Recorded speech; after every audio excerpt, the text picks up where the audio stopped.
کہ دشمن کی سازشیں کیا ہیں؟ دشمن کا کل مقصد یہ ہے حکومت کی سرپرستی میں پاکستان سے پیغمبر آل اطہار علیہ السلام کے نام مبارک کو مٹا دے.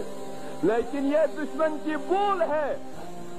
ان کے بزرگ بھی بنو امیہ و بنو عباس بھی علی کا نام مٹانے کی کوشش میں خود مٹ گئے، علی کو نہ مٹا سکے.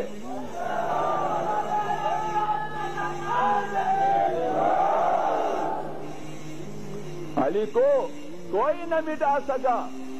علی کا ذکر آج بھی عظمت کے ساتھ، احترام کے ساتھ، اور کراچی ہو یا گلگت و بلتستان کے پہاڑ، جگہ جگہ علی کے محبت کے ترانے گائے جاتے ہیں اور کوئی ذکر علی کو ختم نہیں کر سکتا.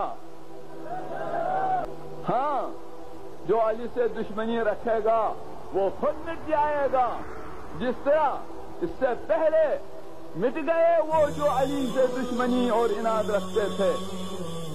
کہاں ہے بنو امیہ؟ کہاں ہے بنو عباس؟ لیکن آج کتنے فخر سے انسان علی کا نام لیتا ہے. یہ صورتحال ہے. اگر اب بھی ہم خاموش رہے، وقت حساس زمانہ ہے، مشکلات کا ادراک نہ کیا، تو پھر آنے والا دن ہمارے لیے زیادہ سخت ہوگا اور زیادہ مشکل ہوگا اور زیادہ قربانی کا طلبگار ہوگا. اس لیے اب وقت ہے اتحاد و اتفاق کے ساتھ ایک پلیٹ فارم پہ متحد ہو کر اپنے وجود کے تحفظ کی